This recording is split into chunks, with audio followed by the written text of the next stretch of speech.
53 29। इसका वर्गमूल क्या होगा? एक शब्द में, केवल 1 सेकंड में आंसर।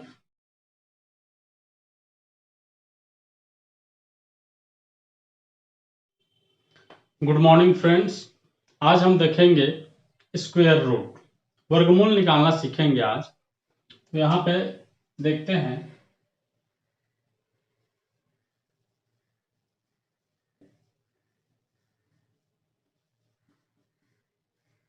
Square root.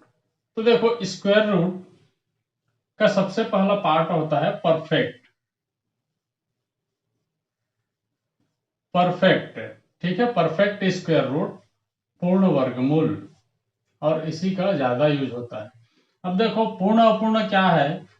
मैं किसी वर्गमूल 4 करता हूं तो क्या आएगा? 2। और यदि वर्गमूल 3 करता हूं तो क्या आएगा? 1.732। तो ये क्या है? परफेक्ट स्क्वायर रूट है।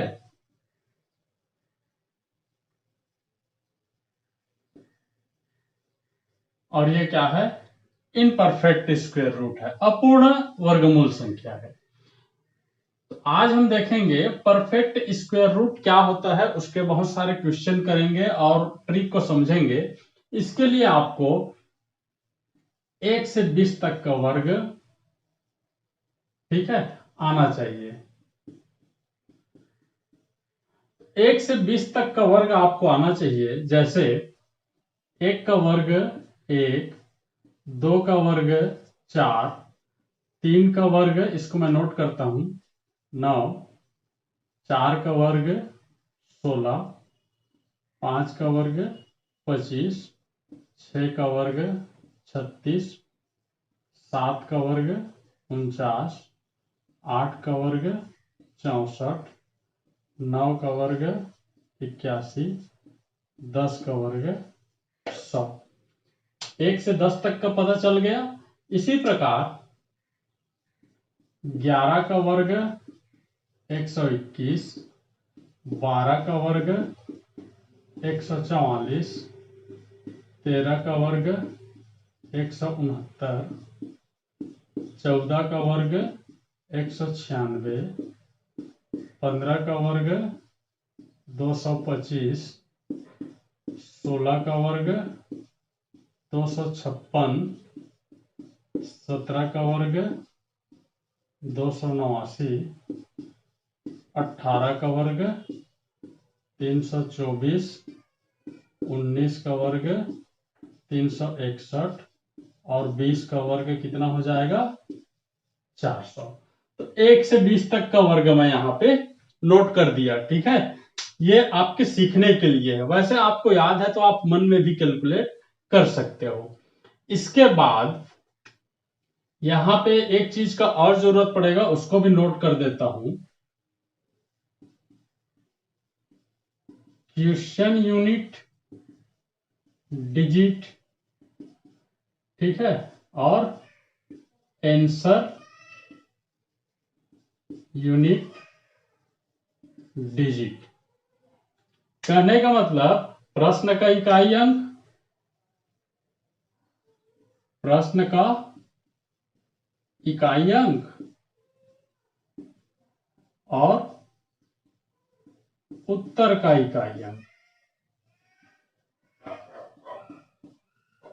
अब ये प्रश्न का इकाई अंक और उत्तर का इकाई अंक कैसे क्लियर करेंगे? तो देखो, आप देखोगे 1 का वर्ग किए हैं तो 1, 2 का वर्ग किए हैं तो 4, 3 का वर्ग किए हैं तो 9, मतलब ये 4 का वर्ग में फिर 6, 5 का वर्ग में 5, 6 का वर्ग में फिर 6, 7 का वर्ग में 9, 8 का वर्ग में 4 और 9 का वर्ग में 1। जीरो का अभी कोई रोल नहीं है, ठीक है, जीरो का भी मैं बताऊंगा। तो देखो, ये रिवर्स पोजीशन में होगा। ये तो वर्ग निकाले है ना, वर्गमूल निकालेंगे तो ये रिवर्स पोजीशन में होगा। मतलब ये आपका क्या होगा? प्रश्न होगा, और ये आपका क्या होगा? उत्तर होगा। तो देखो, यदि प्रश्न का इकाई अंक 1 है तो उत्तर का इकाई अंक देखो 1 है। प्रश्न का इकाई अंक 1 है तो उत्तर का इकाई अंक 1 और 9 है। 1 होगा या 9 होगा। दूसरा देखो, यदि प्रश्न का इकाई अंक 4 है तो उत्तर का इकाई अंक या तो 2 होगा या तो 8 होगा।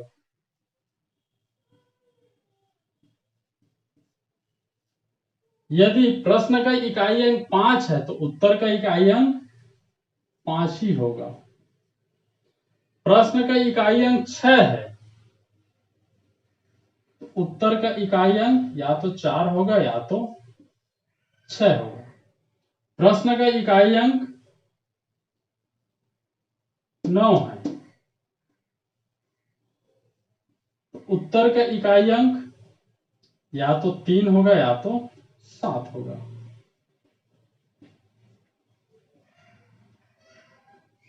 अब देखो, इससे हट के क्वेश्चन नहीं मिलेगा आपको परफेक्ट स्क्वायर रूट में। इससे हट के क्वेश्चन आपको मिलेगा ही नहीं परफेक्ट स्क्वायर रूट में। तो अब देखते हैं, क्वेश्चन सॉल्व करते हैं। परफेक्ट नॉन परफेक्ट आपको समझ में आया, 1 से 20 तक का वर्ग निकाला है वो समझ में आया। वर्ग निकालने का वीडियो मैंने पहले भी बता चुका है, कैसे निकालते हैं वो आपको आना चाहिए, या फिर 1 से 20 तक का वर्ग याद कर लो। क्वेश्चन यूनिट डिजिट और आंसर यूनिट डिजिट कैसे निकालते हैं ये भी मैंने आपको बता दिया। 1 से 9 तक का देखना है और उसके बाद इसमें अरेंज करना है। यहां देखने से ही समझ में आ रहा होगा, ये इकाई में 1 है तो या तो वर्गमूल 1 होगा या तो 9 होगा। ठीक है, इकाई में 4 है तो या तो 2 होगा या तो 8 होगा। ये देखने से ही आपको समझ में आ रहा होगा। अब देखते हैं, इसमें प्रश्न करते हैं, इसको रफ करते हैं। प्रश्न करते हैं, एक क्वेश्चन लेता हूं मैं,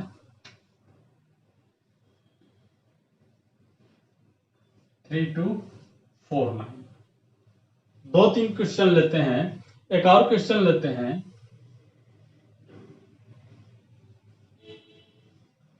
इसको आपको देखते ही आंसर आना चाहिए। अब कैसे आएगा वो मैं आपको यहां कैलकुलेट करके बताता हूं। इसको 2 पार्ट में अलग अलग कर लेना है। ठीक, 2 पार्ट में अलग अलग कर लेना है। सेकेंड पार्ट का इकाई अंक कितना है? 9 है। तो देखो, इकाई अंक 9 है प्रश्न का, तो उत्तर का इकाई अंक क्या होगा? या तो 3 होगा या तो 7 होगा। ये देखो ना, इकाई अंक 9 है तो या तो 3 होगा या तो 7 होगा। कॉन्सेप्ट अच्छे से समझना, क्वेश्चन चुटकियों में बनेगा। अब देखो, ये जो सेकेंड पार्ट है 32 32 किसके किसके बीच में है? 25 और 36 के। ठीक है, तो यहां इन दोनों के बीच में है तो यहां पे क्या करेंगे, जो कम वाला वर्ग है उसको नोट करेंगे। जो दोनों संख्या में कम वाला वर्ग है उसको नोट करेंगे। तो ये क्या हो जाएगा? 53 या 57। अब दो चीज आपको मिल गया, 32 49 का वर्गमूल या तो 53 होगा या तो 57 होगा। अब इन दोनों को में जो सही उत्तर है उसको कैसे पहचानना है वो तरीका बताता हूं। देखो, 32 से नीचे जाएंगे तो 36 मिलेगा और ऊपर जाएंगे तो 25 मिलेगा। इसको ध्यान से देखना। अब देखो, ऊपर जा रहे हैं तो जल्दी पहुंच रहे हैं कि नीचे जा रहे हैं तो जल्दी पहुंच रहे हैं? तो यहां पे आपको समझ में आ रहा होगा, 32 से 36 का डिस्टेंस केवल 4 अंकों का है और 32 से 25 का डिस्टेंस 7 अंकों का है। मतलब नीचे जाएंगे तो जल्दी पहुंचेंगे। इसको एक सिंपल भाषा में देख लेते हैं, नीचे जाएंगे तो जल्दी पहुंचेंगे, तो नीचे वाला आपका क्या होगा? आंसर। कितना आसान है, कॉन्सेप्ट आपका क्लियर होना चाहिए। अब देखो, सेकेंड वाला में और क्लियर हो जाएगा। यहां क्या है? इकाई अंक 6 तो यहां से देखो 6 है तो उत्तर का इकाई अंक या तो 4 होगा या तो 6 होगा। अब देखो इसको दो पार्ट में तोड़े हैं। ये जो 19 किसके किसके बीच में आएगा? 16 और 25। मतलब ये वाला संख्या हम नोट करेंगे तो या तो ये 44 होगा या तो 46। संख्या मिल गया। अब इन्हीं दोनों का इसका उत्तर क्या होगा? यही इसी दोनों में से एक होगा। अब देखो 44 और 46 में पहचानना कैसे है कौन सा है? हम देखो, अब देखो 19 16 के नजदीक में है कि 25 के नजदीक में है? तो 16 के नजदीक में मतलब ऊपर जा रहे हैं तो ये आपके ऊपर वाला आंसर। ये क्या हो जाएगा? 44। कोई डाउट इसमें?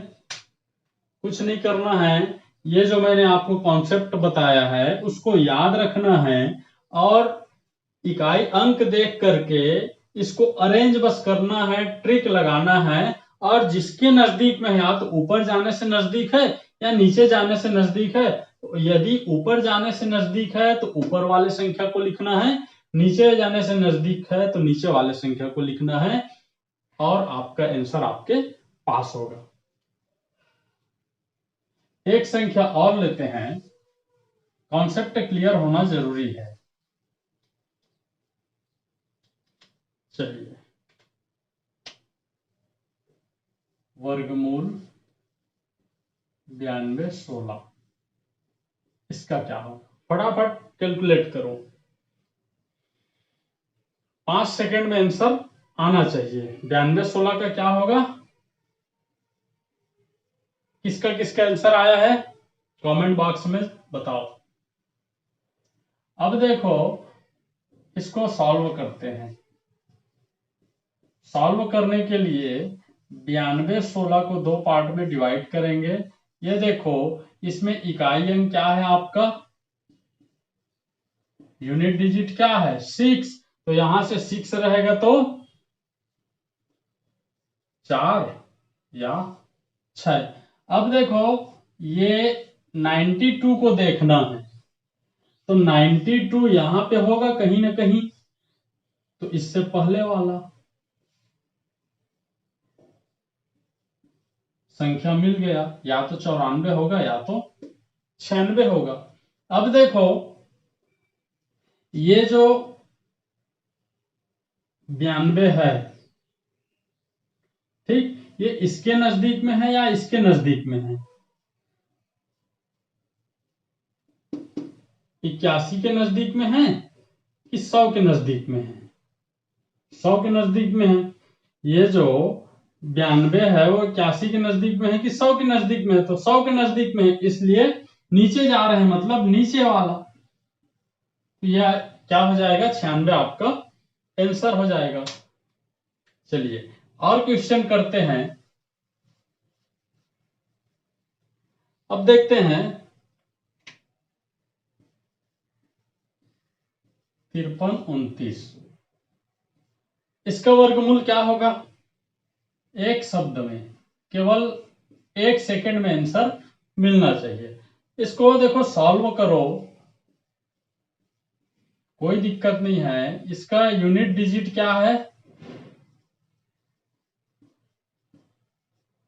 9। इकाई अंक क्या है? 9। तो उत्तर का इकाई अंक 3 और 7 होगा। ठीक है। अब देखो ये 53 53 53 किसके नजदीक में है? ठीक, तो इससे पहले वाला संख्या, मतलब क्या हो गया? 73 या 77।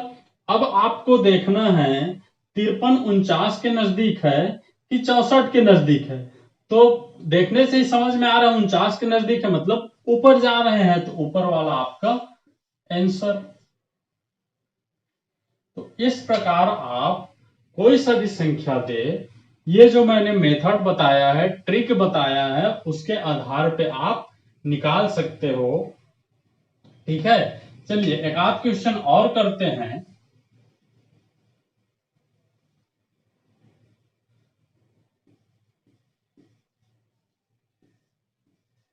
इसका निकाल करके बताओ। तो देखो इसका क्या है, इकाई अंक 9 है, इकाई अंक 9 रहता है, ये क्या है, यूनिट डिजिट 9 है। ठीक, यूनिट डिजिट क्या है, 9 है, तो इकाई अंक क्या हो जाएगा, 3 और 7। अब देखो ये जो 44 है, 44 इन दोनों के नजदीक में होगा, इन दोनों के बीच में है, तो ये क्या हो जाएगा, 63 और 67। अब देखो 44 किसके नजदीक में है, 49 के नजदीक में, मतलब ये क्या हो जाएगा, नीचे जा रहे हैं, तो इसका आंसर क्या हो जाएगा, 67। तो इस प्रकार से आप कैसा भी संख्या दे और उसका वर्गमूल निकालने के लिए पूछे तो आप आसानी से निकाल सकते हो। मैंने यहाँ पे बहुत सारे मेथड बताए हैं। देखो ये 1 से 20 तक का वर्ग आपको याद होना चाहिए, क्वेश्चन का यूनिट डिजिट और आंसर का यूनिट डिजिट आपको कैसे निकालना है ये मैं बता दिया। यहाँ पे ट्रिक कैसे फिट करना है ये भी मैंने आपको बता दिया। तो आप प्रश्नों का अभ्यास करते जाएंगे, चुटकियों में आपका आंसर आता जाएगा। चलिए एक सवाल और लेते हैं।